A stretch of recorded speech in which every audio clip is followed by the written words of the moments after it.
Gary? Gary? Oh, sorry, Pastor Barbara. I was drifting off there somewhere. So what's up?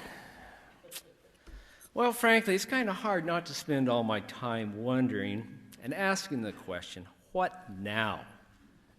You want to say a little more about that? Well, I'm glad you asked. You know, the political situation out there, it's bad. We've got war in Iraq. We've got Iran. There's thousands of pieces of space junk orbiting up there, some of them the size of a school bus, just waiting to fall into the earth or crash into the space station. And there's just more. And, you know, the national debt is just like running away like a speeding freight train. I mean, what now? I can't even read the newspaper. I don't even want to. Bad. So Gary, this would be my advice to you. Don't read the newspaper. Oh my goodness, look at all these smiling faces. I mean, the world is a beautiful place and the sun is shining and we live in a free country and most of us have plenty of money. I do, you do. I mean, I just think things are going great and I look around and I go, wow, I wonder what's going to happen next.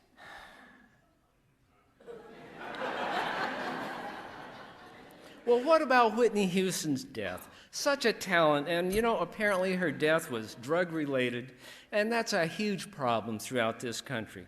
I just wonder what kind of synthetic poison they're going to invent next. You know, it's just going to rob them of their lives, and what now? What next? Oh man, Mr. Doom and Gloom. Well, for sure, Whitney Houston's death is truly tragic. That's true. But, oh my gosh, did you watch the Grammys?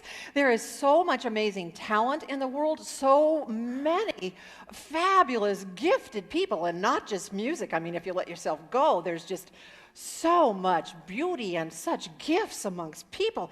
And when you talk about drugs, I keep wondering, what drug will they eventually produce? What will the next breakthrough be that maybe will cure cancer or ease people's pain or help people with their illnesses? I mean, I just think about medicine and those kinds of advances and I think, wow, what now? Yeah, well, let me tell you about that. My feet hurt. My knees are bothering me and I wake up in the morning and I wonder, what now? This morning I got up and I looked into the mirror and you know what I saw? I saw an old man looking back at me with a turkey neck. And what happened to all that thick curly hair I used to have? You know, it's gone. I'm falling apart and the world around me is falling apart too. I just can't help but look around and say, what now? Gary Woods. I do not think that you are listening to me. I don't think you're hearing me. We have got to turn that frown upside down, mister. Now, there's only one thing I can think of that just might help. The sun will come out tomorrow, so you gotta hang on till tomorrow.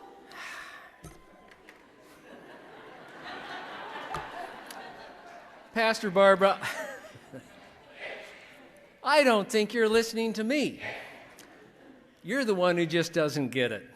Nobody knows the trouble I've seen. Nobody knows my sorrow. To be continued. So, Gary, here we are again. Yes. Even in this little short time since we were talking earlier, I've been thinking a bit about this way in which I kind of can't hear you and you really can't hear me. And I think it's because both of us in a very different way are dealing with fear about the future. I just can't stand the possibility that anything bad could happen and you just can't see how anything good could happen. And so we can't really hear each other, but at the same time, we're not really facing reality. I think both of us are preoccupied with the future, but not the real future. We're not addressing what's possible or what's problematic in very different ways. I think neither one of us has a very balanced view. I mean, if I were to characterize, like with a hand motion, what my what now is like. It would be like, being in a candy store or having a really great meal, expecting, or birthday presents if you're turning like 64. And so my hands would be like this, and be going, ooh, what now? Now, is there like a gesture for your what now? Alas, what now? Yeah. See what I mean? It's so different. Now, we're playing around with this in a way, but really we are talking about real ways people respond and real feelings that people have about the future. And for better or worse, we don't need to deny these kinds of extremes that we go to at times. And one of the things that I like about the Bible is in the book of Psalms, all of these kinds of feelings are there. There are laments about how things are and how dark the future seems, as well as these extravagant praises about all that God is going to do next. And I think we should explore a couple of those. The opening part of Psalm 13, maybe? Yes, that's a good one. How long, O Lord, will you forget me forever? How long will you hide your face from me? How long must I bear the pain in my soul and have sorrow in my heart? See, Gary, that sounds just like you. Now, I think that's important, though, to notice that there's lots of passages in the Bible, especially in the Psalms, that have that feeling of, oh my gosh, is this ever going to end? Are we ever going to come out of this? But now Psalm 84 has some language and some ways of being that's really typical of a much, much brighter point of view and praise for God about everything that God is going to do next. I want you to read that one, Gary, with proper, enthusiasm. How lovely is your dwelling place, O Lord of hosts. My soul longs, indeed, faints for the courts of the Lord. For a day in your courts is better than 1,000 days anywhere else. My heart and flesh sing for joy to the living God. No good thing does the Lord withhold for those who walk uprightly. Happy is everyone who trusts in you. See, all positive. 100% positive. It's going to be okay, la, la, la, everything's good. Thank you, Gary, for sharing on that. Now, these extreme feelings and ideas are all through the Psalms. And the really cool thing about it is they're there and it's not being judged. It is okay to express these kinds of feelings, even angry feelings or the desire for revenge. All of these things pop up in the Psalms because feelings are maybe one of the most important expressions of our humanity. They are a part of what makes us human. And so just plain being honest with God, in my opinion, that is actually the heart of prayer. Just being honest, being straight with God about how things are from your point of view. But the problem comes when we let those feelings, and only feelings, dictate our attitude about the future, about what's going to come next or what we could do next.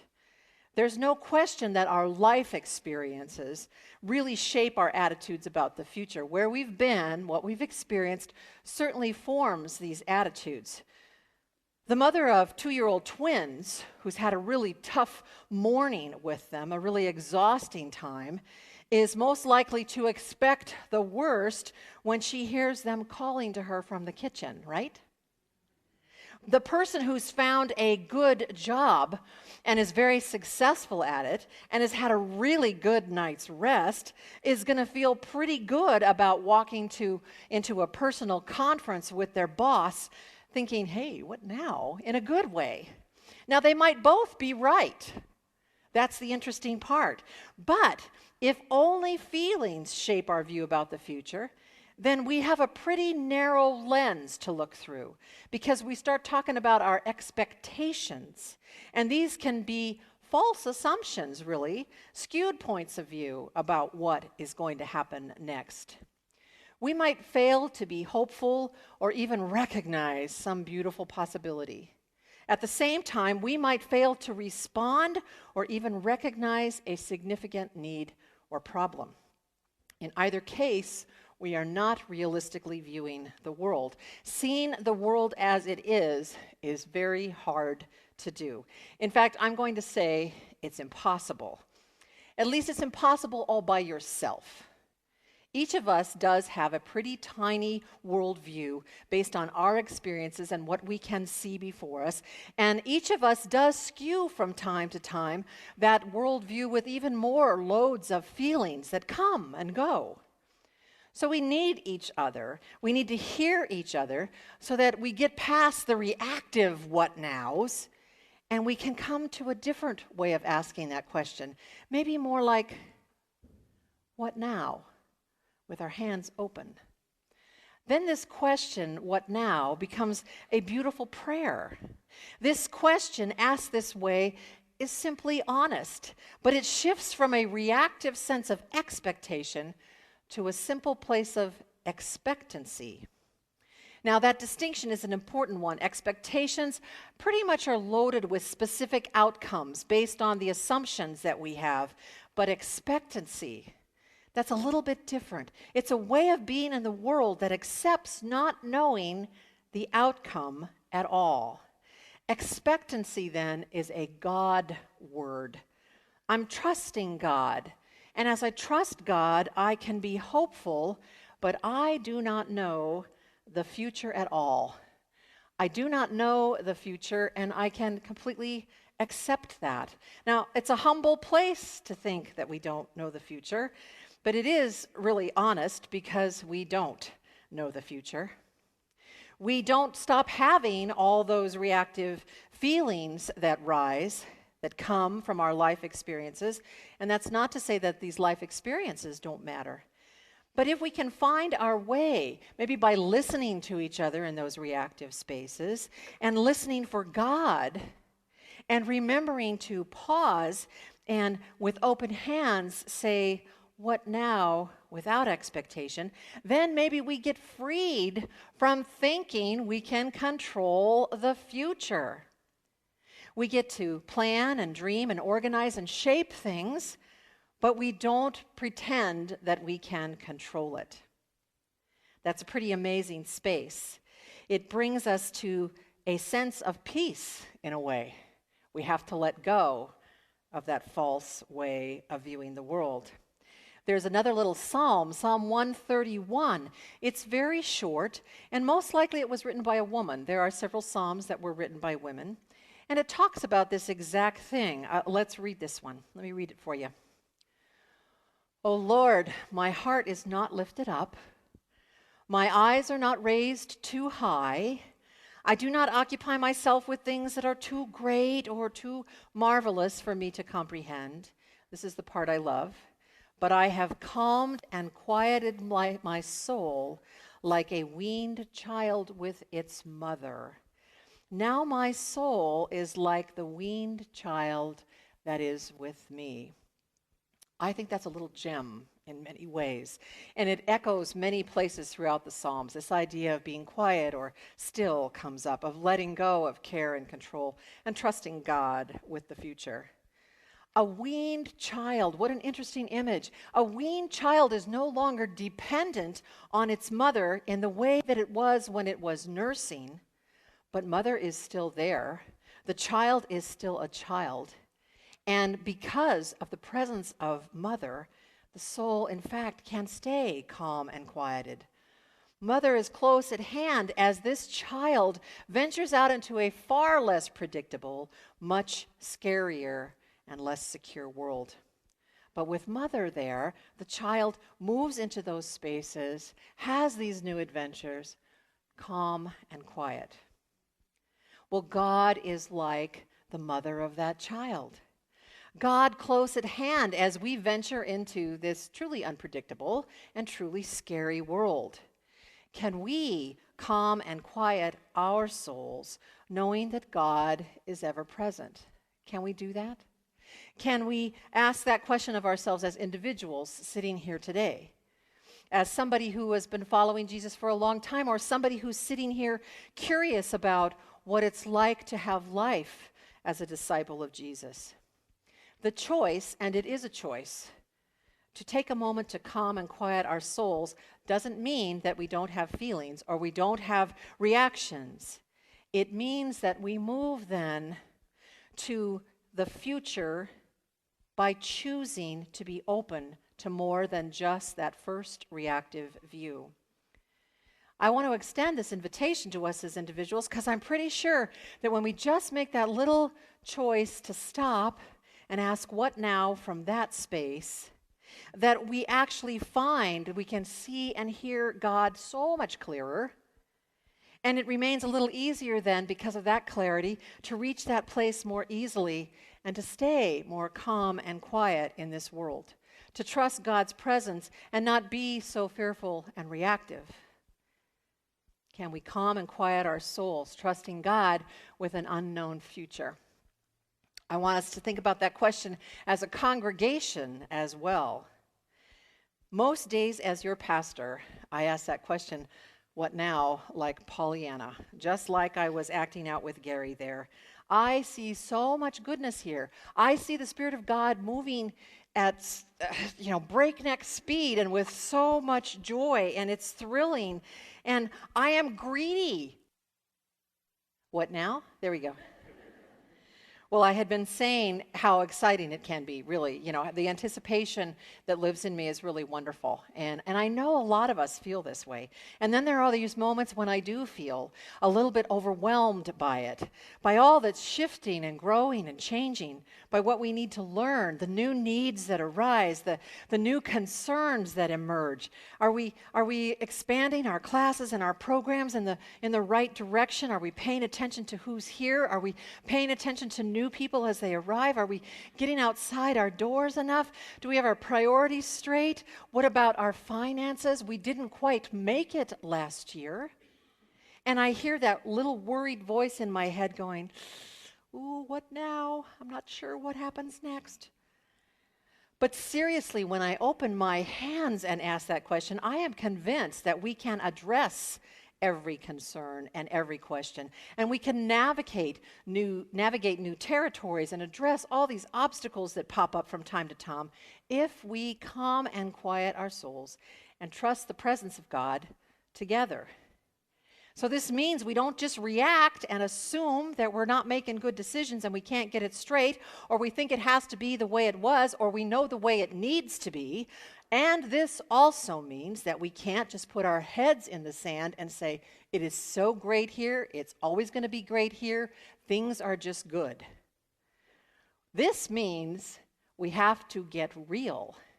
We have to listen to each other, and we have to listen for God. We have to step out in faith, doing our very best, being as honest as we know how to be, being humble and recognizing sometimes we fail at that, and then giving each other as much grace as we can. And I say that all the time these days.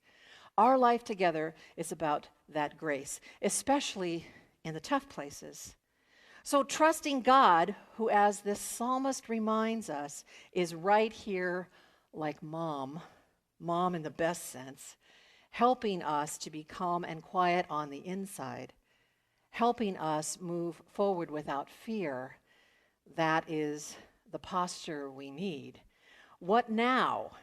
With extended hands, with open hands, the place where we get real. With ourselves, with God, with each other. It's a place I would love for us to always live together. It's a place that Jesus invites us to, where we can live without fear, where we can live in peace. I am reminded that in John's Gospel, Jesus says, do not be afraid. Don't go into denial and don't go into worry. Do not be afraid. Do not let your hearts be troubled. It is peace that I give you. So, Gary, there is a song I think we could both sing this morning, although we're not going to do a duet. I would invite all of us to stand and sing, You Are Mine.